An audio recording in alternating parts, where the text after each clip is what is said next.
और डर इस कदर है कि अब शहबाज शरीफ के जो रणनीतिक सलाहकार हैं वो भी कह रहे हैं कि इस बार जब अटैक हुआ, अगर अटैक हो गया तो तबाही आ सकती है। तबाही का मंजर खौफजदा कर रहा है, नींदें उड़ा रहा है पाकिस्तानियों की। रिपोर्ट आपको दिखा रहे हैं।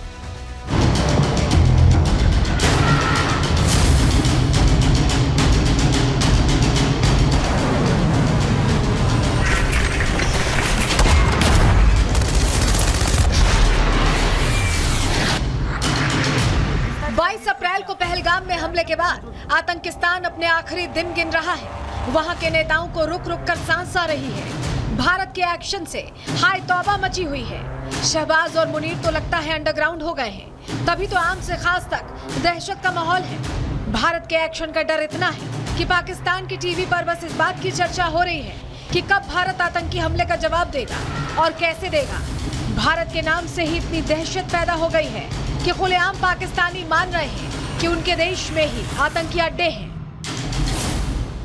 When I was reading up on this, उसकी ऑप्शंस के ऊपर एक तो सर्जिकल स्ट्राइक से आपने कहा मिसाइल की सूरत में अगर करे तो मिसाइल की सूरत में अटैक हो सकता है। अब ये सर्जिकल स्ट्राइक जो टेरर कैंप्स या मिलिट्री पोस्ट को ये लोग टारगेट कर सकते हैं along the line of control, या फिर जिस तरह भारत ने 2016 और फिर 2019 में बालाकोट में किया है कि ये वो ऑप्शन है। ऑफ कोर्स इससे पैगाम तो उनका वाजे चला जाएगा, लेकिन it won't provoke a full scale war. I am hoping air और मिसाइल स्ट्राइक्स लिमिटेड होंगी। अब सर ये प्रिसिजन मिसाइल और ड्रोन स्ट्राइक्स जो हैं वो सिलेक्टेड मिलिट्री असासों के ऊपर इनका करना पाकिस्तान में ये जुर्रत ये कर सकते हैं, क्योंकि इसके हायर रिस्क हैं रिटेलिएशन के भी और इंटरनेशनल बैकलैश के भी। पीएम मोदी के ऐलान के बाद पाकिस्तानियों को समझ नहीं आ रहा कि आखिर भारत कैसे जवाब देगा और कितना गहरा घाव देगा। तभी तो पाकिस्तानी प्रधानमंत्री शहबाज शरीफ के राजनीतिक मामलों के सलाहकार राणा सनाउल्लाह डर में हैं। बयान दे रहे हैं कि अगर जंग हुई तो तबाही आ सकती है। इस सूरत हाल में अगर खुदा न खास्ता हमारी एक्सपेक्टेशन तो ये नहीं है, और हम समझते हैं कि दो एटमी कुव्वतों के दरमियान जंग जो है वो सिर्फ उन दोनों फ्रीकैन के लिए नहीं बल्कि दुनिया के लिए भी जो है वो तबाहकुन साबित हो सकती है। तो इसलिए कोई ड्रामा या कोई स्ट्राइक तो हो सकती है कि वो करे, लेकिन वार लाइक सूरत हाल जो है वो वाकई बड़ी जो है वो डैमेजिंग होगी, तबाहकुन होगी, और पूरी दुनिया का भी इसके ऊपर जो है वो कंसर्न होगा।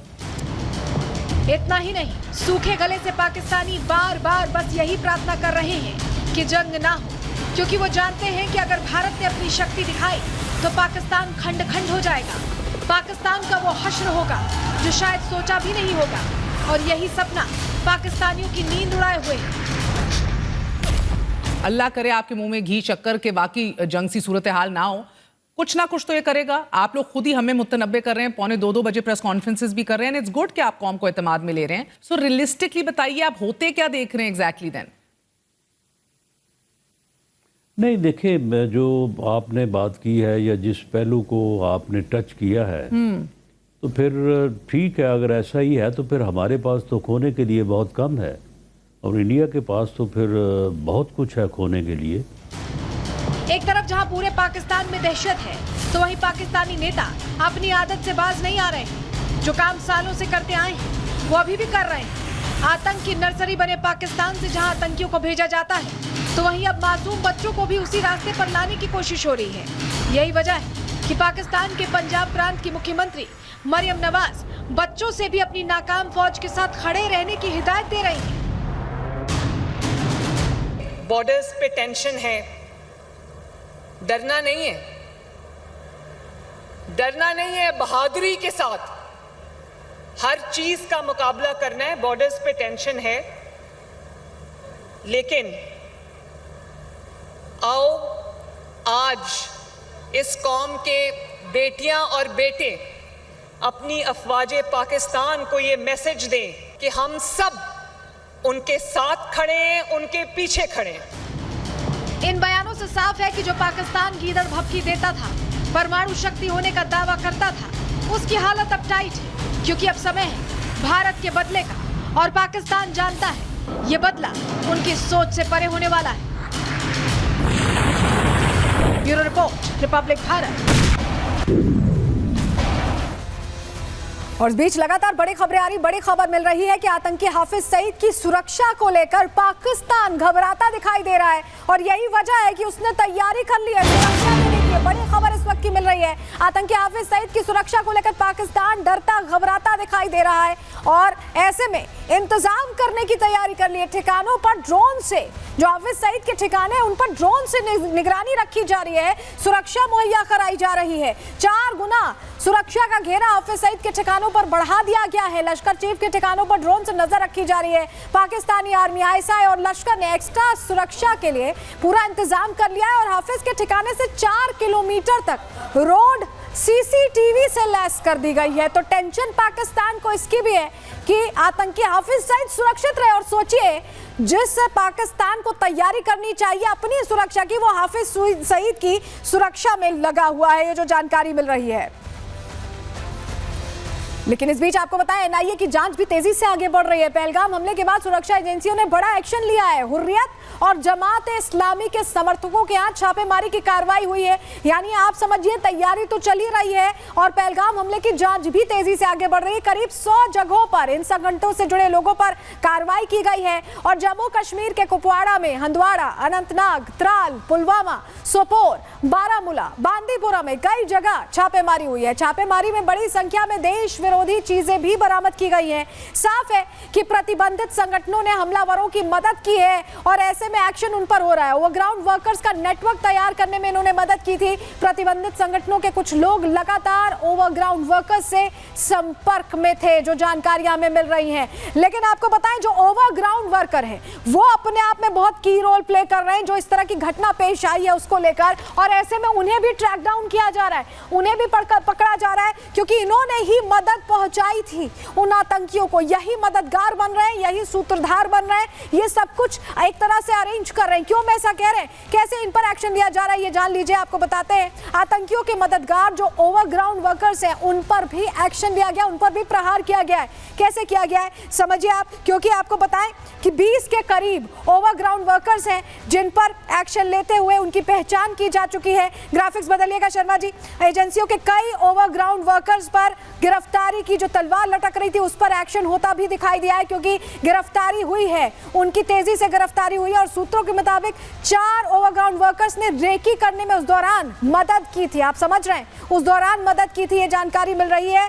और 2500 संदिग्धों ने यहाँ पर हिरासत में उनसे जब पूछताछ की गई है तब जाकर ये अहम जानकारियां निकलकर सामने आई हैं। 146 लोग अभी भी हिरासत में हैं जिनसे पूछताछ का पूरा सिलसिला जारी है। तो ये ओवरग्राउंड वर्कर्स जो थे इन्होंने कहीं ना कहीं मदद की है, जिसके बाद आपको बताएं कि ये तैयारी अब एक्शन की उन पर ली जा रही है। इस बीच गृह मंत्री कुछ बड़ी बातें कह रहे हैं, सीधे उनका रुख कर रहे हैं। मैं आज उन सभी आतंक की भेंट चढ़ने वाले हमारे नागरिकों को, उनके परिवारजनों को कहना चाहता हूं, एक क्षति सिर्फ आपकी क्षति नहीं है, आपके जितना ही दर्द देश के हर नागरिक के दिल में है, हर नागरिक इतना ही दुख का अभिव्यक्ति करना चाहता है। और मैं आज पूरे देश की जनता को यह बताना चाहता हूं कि 90 के दशक से कश्मीर में जो आतंकवाद चला रहे हैं उनके खिलाफ हमारे प्रधानमंत्री नरेंद्र मोदी जी का जीरो टॉलरेंस का नीति है। हम मजबूती के साथ अपनी लड़ाई लड़े हैं। वो ये न समझ ले कि हमारे 27 नागरिकों का जान लेकर ये लड़ाई जीते हो।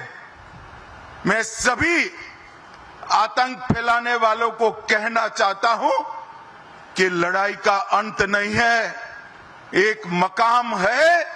हर व्यक्ति को चुन चुन कर जवाब भी मिलेगा, जवाब भी लिया जाएगा।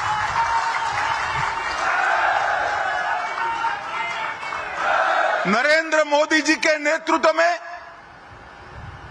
चाहे उत्तर पूर्व हो, चाहे वामपंथी उग्रवाद का क्षेत्र हो, चाहे कश्मीर पर पड़ी आतंकवाद की छाया हो, हर चीज का मजबूती के साथ हमने जवाब दिया है।